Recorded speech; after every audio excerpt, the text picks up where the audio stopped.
भारत का सबसे बड़ा रोज़गार तो यही है, रील्स देखना, शॉर्ट्स देखना। और वो अपने अपने मोबाइल लेके, कैमरा लेके घूम रहे हैं। कोई कुएं पे चढ़ के शॉर्ट्स बना रहा है, कोई सड़क के बीच में नाच रहा है, कोई लड़की है वो मेट्रो में नाच रही है और अपना बना रही है। तो ये सब कुछ नहीं है, ये उनको भ्रमित रखने का तरीका है। क्योंकि अगर युवा जग गया तो कहेगा बताओ मेरी इतनी दुर्दशा किसने करी। वो क्रांति कर देगा, वो विद्रोह करेगा, वो सड़क पे आ जाएगा, वो रोज़गार मांगेगा, वो एक जीवन स्तर मांगेगा। तो अच्छा है कि उसको डेटा की अफीम चटाए रहो। नशा है, नशा। आप उस ड्रग्स की बात कर रहे हो जो मुंह से ली जाती है, इंजेक्शन से ली जाती है। आज की सबसे बड़ी ड्रग वो है जो आंख और कान से ली जाती है। Data is the drug. Honey Singh का पता है, भगत सिंह का नहीं पता, कबीर सिंह का पता है, अभी वो एनिमल सिंह भी तो एक आया है, उसका भी पता होगा। नमस्ते आचार्य जी। स्क्रीन टाइम बहुत ज़्यादा हो गया है बच्चों का, और वो लोग मोस्टली ज़्यादा एक्टिव रहते हैं इंस्टाग्राम, फेसबुक में। वो बुक ज़्यादा नहीं पढ़ते। वो बुक से दूर जाने की वजह से हो रहा है या क्या हो रहा है? समस्या सोशल मीडिया में नहीं है। ऐसा नहीं है कि स्क्रीन में, मोबाइल की स्क्रीन में कोई बड़ा पाप आ गया है और एक किताब के पन्नों में बड़ा पुण्य आ गया है। नहीं, ये बात नहीं है। बात यह है कि उन पन्नों पर ज़्यादातर आपको ऊंचे लोग मिलते हैं, क्योंकि अच्छे लेखकों की ही अभी भी किताबें होती हैं। हालांकि आजकल छिछोरे भी किताबें छापने लगे हैं। आप इंस्टाग्राम पर फेमस हो जाओ, उसके बाद आप किताब छाप सकते हो, वो भी किताब बेस्ट सेलर हो जाती है। कुछ भी आप छाप दो, हिट बिट टिट कुछ भी। तो लेकिन फिर भी 99% किताब अभी भी आप पाओगे कि अच्छे लेखकों की ही होती हैं। तो किताब को हम श्रेष्ठ इसलिए कह रहे हैं क्योंकि किताब के माध्यम से आप एक बड़े ऊंचे अच्छे आदमी तक पहुंचते हो। उस अच्छे आदमी तक अगर आप स्क्रीन से पहुंच सकते होते तो हम कहते हैं स्क्रीन भी अच्छी है। और 1% मामलों में ऐसा होता है कि किताब किसी छिछोरे की है और स्क्रीन पर भी कोई ऊंचा आदमी मौजूद है। 1% संभावना दोनों रहती है। लेकिन 99% आप यही पाओगे कि किताबें माने लेखक अच्छा है, बुद्धिमान है, और उसने अपने जीवन की सारी समझ, सारी गंभीरता, सारा प्रेम एक किताब में निचोड़ के आपको दे दिया है।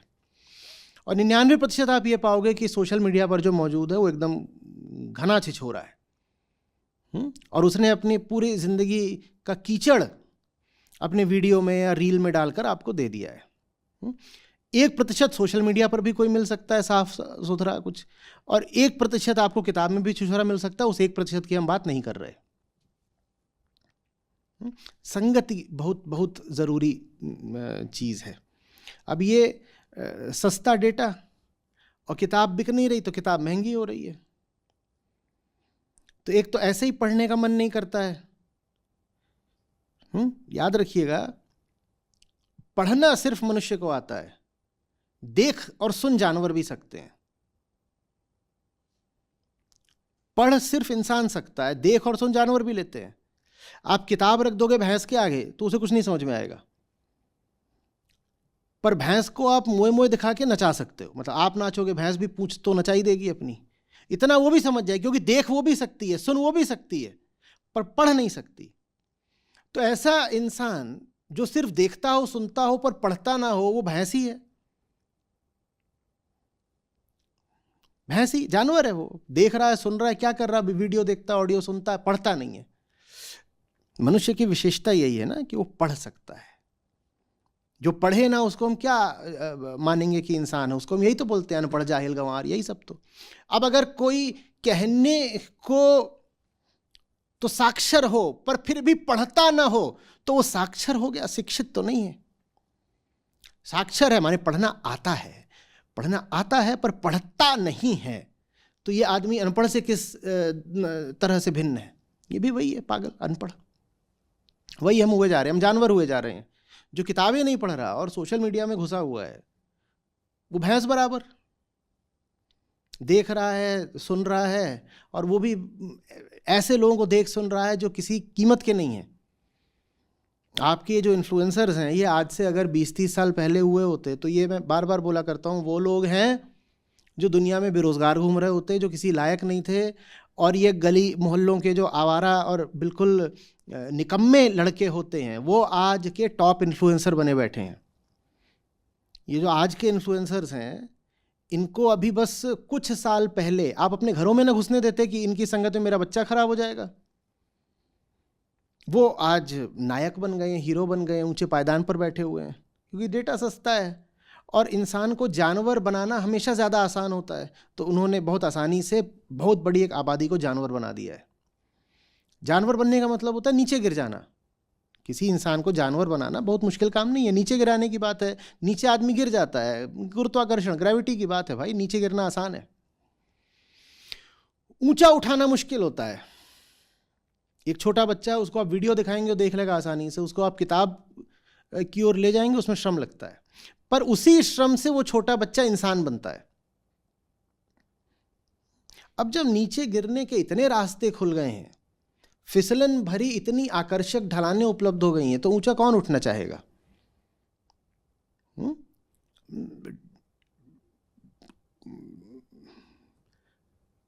हींग लगे ना फिटकरी, रंग भी चोखा।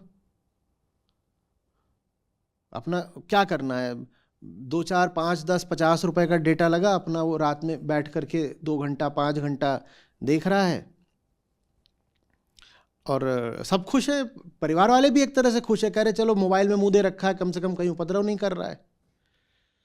सरकार भी बहुत खुश है, क्योंकि अगर ये मोबाइल में और इन्फ्लुएंसर्स के चरणों में नहीं बैठे होते तो ये सरकार से मांग कर रहे होते कि हमें शिक्षा दो, हमें रोजगार दो।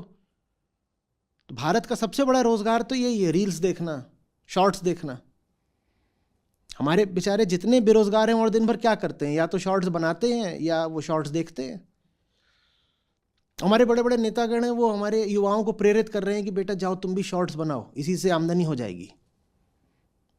और वो अपने अपने मोबाइल लेके, कैमरा लेके घूम रहे हैं। कोई कुएं पे चढ़ के शॉर्ट्स बना रहा है, कोई सड़क के बीच में नाच रहा है, कोई लड़की है वो मेट्रो में नाच रही है और अपना बना रही है। इन सबको हमारे जो घर परिवार और राजनीति के बड़े बड़े सम्माननीय लोग हैं वो कह रहे हैं कि यही करो, इसी में तो आगे डिजिटल इकोनॉमी है। तो ये सब कुछ नहीं है, ये उनको भ्रमित रखने का तरीका है। क्योंकि अगर युवा जग गया तो कहेगा बताओ मेरी इतनी दुर्दशा किसने करी। वो क्रांति कर देगा, वो विद्रोह करेगा, वो सड़क पे आ जाएगा, वो रोजगार मांगेगा, वो एक जीवन स्तर मांगेगा। तो अच्छा है कि उसको डेटा की अफीम चटाए रहो। अगर उसने किताब पढ़ ली तो भी वो विद्रोह करेगा, क्योंकि किताबें अक्सर विद्रोही ही लिखते हैं। और ज्ञान तो आग की तरह होता है, विद्रोह की आग। जो समझने लग गया वो विद्रोही हो जाता है। कोई विद्रोह ना करे, कोई अपने अधिकारों के लिए आवाज ना उठाए, मांग ना उठाए, इसके लिए बहुत आवश्यक है कि उसको नासमझी का नशा चढ़ा रहे। तो भारत में एक प्रकार की साजिश चल रही है, एक सम्मिलित साजिश, इसमें सब एक साथ हैं। क्योंकि इतना बड़ा देश, दुनिया की सबसे ज्यादा आबादी अब 150 करोड़ होने वाली है। इतने सारे युवा, एक तो सबसे ज्यादा आबादी, वो भी दुनिया के सबसे युवा देशों में हमें, तो इस सबसे बड़ी आबादी में भी सबसे ज्यादा युवा। इनका क्या करें? तो हमने तय करा है कि इनको डेटा का नशा दो। ये दिन भर बैठ के डेटा देखें, मोबाइल में इनको कैमरा दो और ऐप दो, ताकि ये डेटा देखा करें दिन रात। कुछ करें नहीं, डेटा देखें बढ़िया से बढ़िया। पहले 240, फिर 360, 720, फिर कितना 1400, 1080, फिर 4K, फिर 8K, अब 32K आएगा।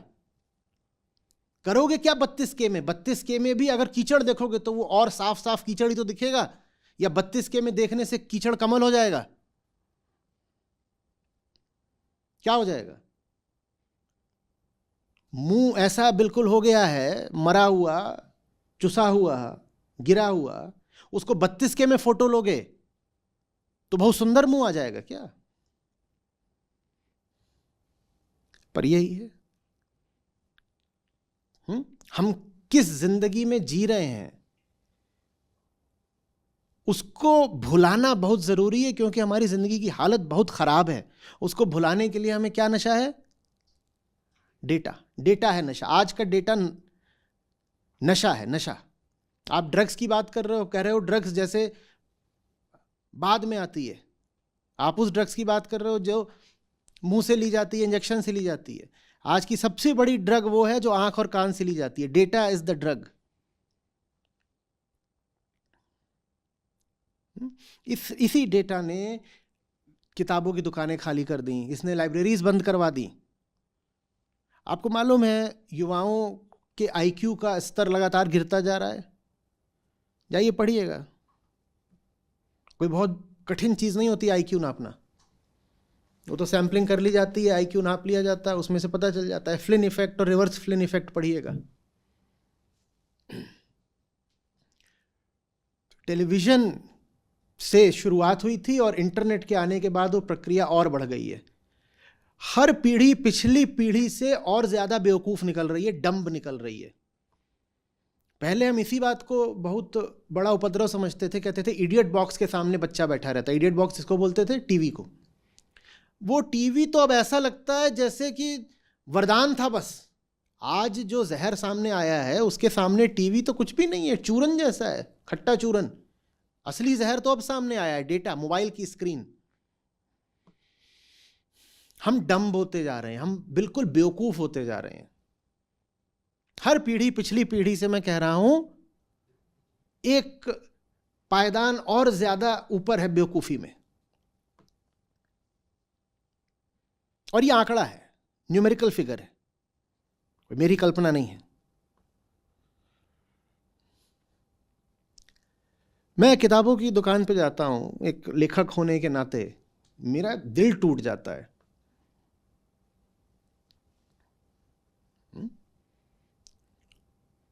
वहां फिलॉसफी सेक्शन ही हट गया है।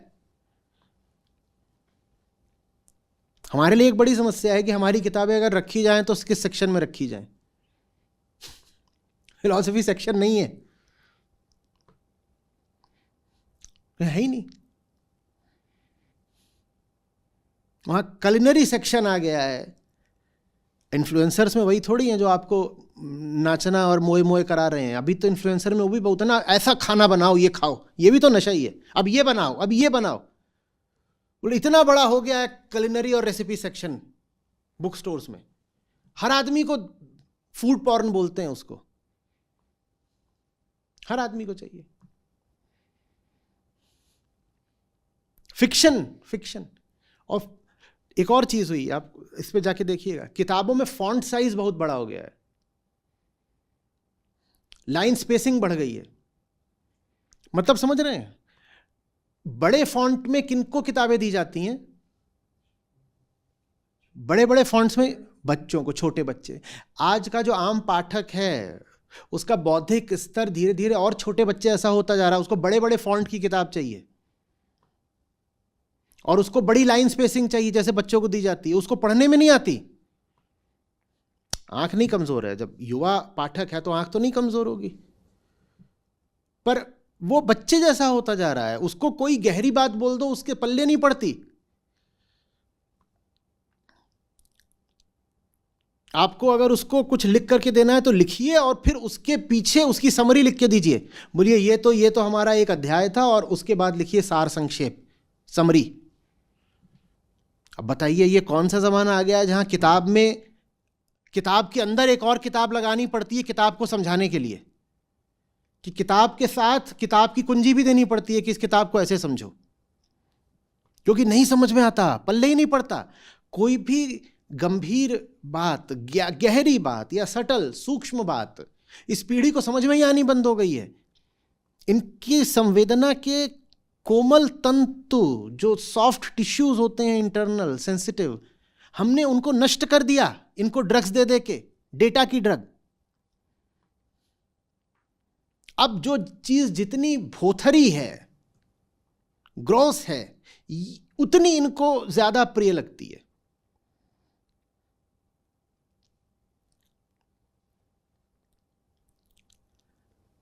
इसका अब नतीजा क्या निकलेगा आप खुद ही सोच सकते हैं।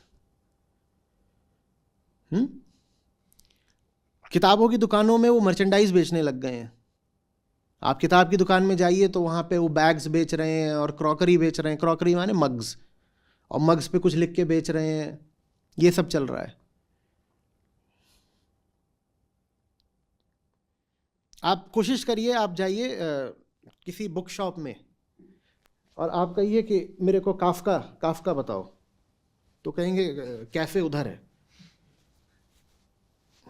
आप बोलिए मुझे काफका चाहिए, मेरे को बताओ मेटामॉर्फोसिस तो पढ़ना है आज, उधर है कैफ़े, उधर है कैफ़े है, बुक शॉप कैफ़े बनते जा रहे हैं।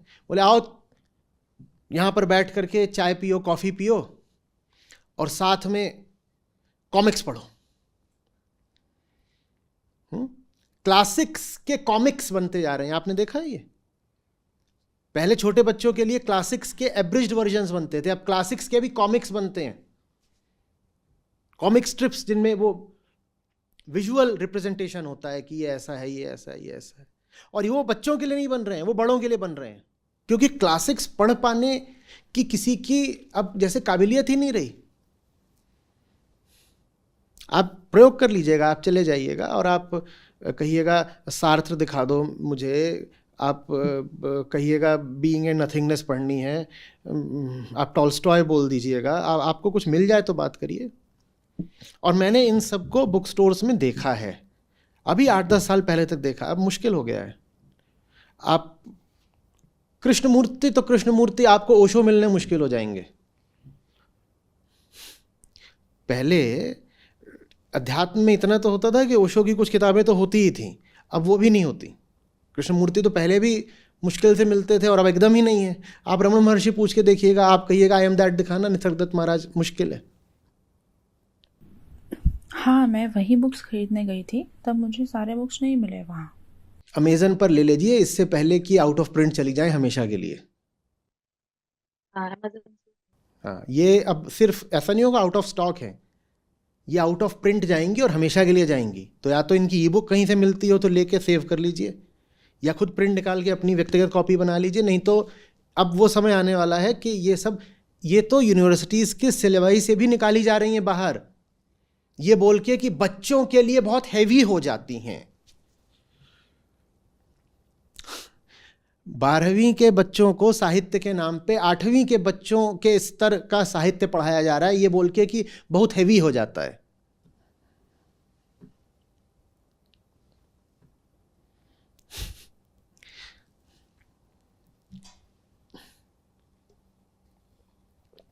जो ऐसे ऑथर्स थे कि आमतौर पे मिल ही जाया करते थे, क्योंकि वो एक तरह से पॉप कल्चर में भी कुछ अपनी पहुंच रखते थे। उदाहरण के लिए ऑरवेल, आप जाएं आपको एयरपोर्ट पे ऑरवेल मिल जाए ज़रूरी नहीं है, एयरपोर्ट की बुक शॉप पे ऑरवेल ज़रूरी नहीं मिल जाए। वहाँ कौन मिलेंगे आजकल के, ये बोला तो इन्फ्लुएंसर ही ऑथर बना जा रहा है, और वो एक से एक कुछ अपना निकाल रहे हैं, कुछ भी निकाल रहे हैं, वो चल रहा है, कॉमिक्स चल रही हैं उनकी, वो मजाक चल रहा है। देखिए, जिस समाज के जैसे आदर्श होते हैं उसे वैसा ही हो जाना है, ठीक है ना? तो आदर्शों का चयन बहुत सोच समझ के किया जाना चाहिए। हमारे समाज के आदर्श बहुत गिर चुके हैं, बहुत गिरे किस्म के लोग हमारे आदर्श बन गए हैं, स्क्रीन में भी और स्क्रीन के बाहर भी। तो भविष्य बड़ा गड्ढामड्ढ है। आपको खुशी होगी इस नाते जो हमारी अपनी ऐप है जिसमें हमारे गीता और बाकी सब कार्यक्रम चलते हैं, यहाँ पर बुद्ध हैं, गीता है, उपनिषद हैं, अष्टावक्र हैं। ये मुझे मिले, मेरी ज़िंदगी बदली, ये तुम्हें मिलेंगे, तुम्हारी ज़िंदगी भी बदलेगी। सच पूछिए तो मतलब लाखों नहीं तो कम से कम हज़ारों ज़िंदगियाँ तो हैं जो बिल्कुल बदली हैं। 2 लाख से अधिक गीता प्रतिभागियों के साथ जुड़े आचार्य प्रशांत ऐप पर पहला महीना बिल्कुल फ्री गीता मिशन का पूरा एक्सेस। ऐप पर आपको मिलेंगे नियमित लाइव सत्र, हर दिन आचार्य प्रशांत के विशेष संवाद, गीता कम्युनिटी का एक्सेस, गीता परीक्षा, चयनित समाचार, ऑडियो बुक्स, कोट्स और भी बहुत कुछ। गूगल प्ले स्टोर या एप्पल ऐप स्टोर पर आचार्य प्रशांत सर्च करें और अभी डाउनलोड करें।